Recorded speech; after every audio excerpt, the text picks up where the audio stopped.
Greetings, YouTubia. Null here.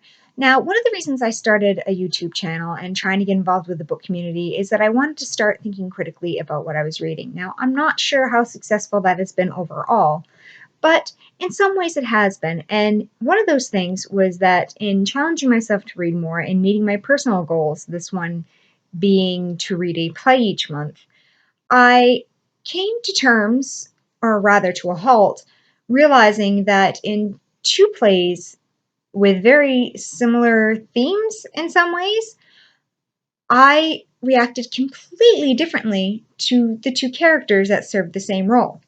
Now, the plays in question are The Crucible by Arthur Miller, which was written in 1953, I think. And that is a retelling, of course, fictitious, of the Salem witch trials. And the play The Children's Hour by Lillian Hellman, which was written in 1934, I believe, which deals with the aftermath of a student spreading a rumor about the two women who run her boarding school, of them having a romantic relationship. Now, I was a little baffled because both of the younger characters are in their youth. They are spiteful, they do things that are self-serving, they spread rumors and bring about destruction.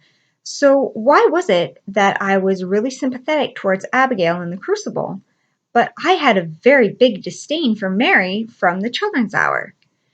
Now, it had to be more than the fact that I really, really liked the film adaptation of The Crucible. I admit I have not seen the version of The Children's Hour with Audrey Hepburn. Shame on me. So what was it? And while I'm not sure what this says about me, I think what it boiled down to was what motivated these two girls to the actions they had. Now, from here on will be spoilers if for some reason you haven't read these. I'm pretty sure a lot of us were made to read The Crucible in high school. I'm not sure about the latter. I read that for what would have been an AP class at the time, if they had such things where I was.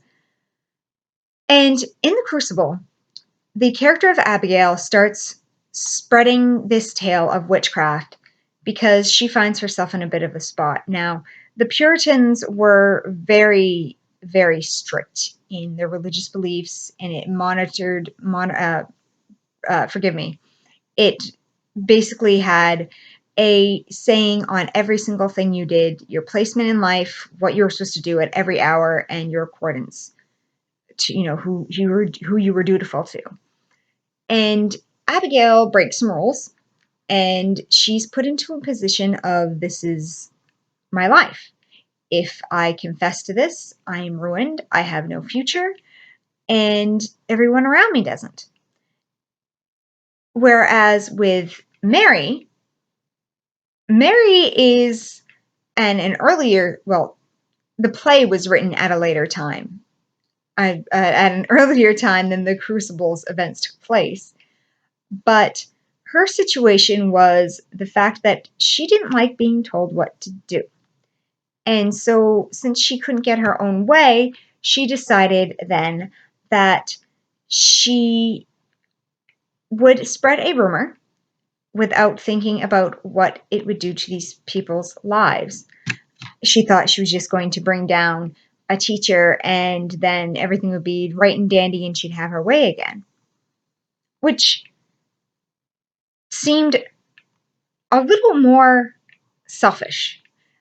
Yes, what Abigail did was horrible, and there's no excuse for it. I mean, hundreds of lives were ruined.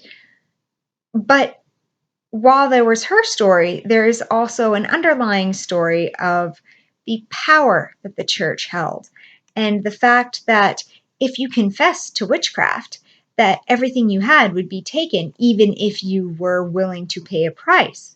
That's why one of the characters, which is based on true life, is hailed as such a hero for not saying anything either way, even under death, because he knew that his property and his legacy would be saved, and that was the only way it would be.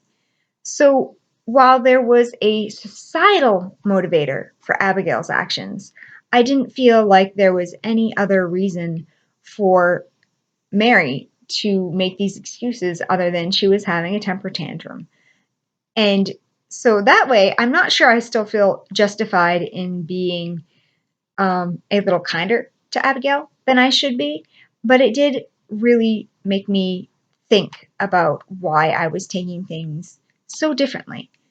So, this isn't a tag, but I would like to sort of propose a challenge to the community in that I would like to see you take two things that are very similar and ask yourself why you really liked something and why you didn't. Now, while I just said this isn't a tag, I would like to pose this challenge to Michael Kipp, who said in a recent tag video that he hated when people didn't tag people. So since I haven't really done tag videos other than one I haven't posted yet, even though it was filmed long before, I'm going to propose this to him as a tag because he seems to be a person who's really expanding his reading experience, and it might be interesting to see what he might have stumbled on the crossover between what he maybe used to read pre-YouTube and now. I would also like to propose this to Justin at Triumphal Reads because I know that he deals a lot with nonfiction and philosophy, and I think it might be really interesting to see someone from that realm wonder about this idea.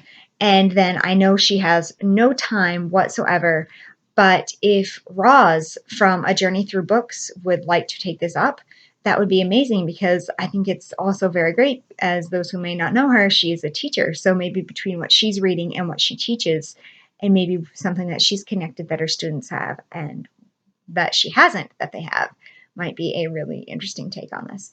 So thank you for your time and consideration, and I hope you have a wonderful day. Toodles!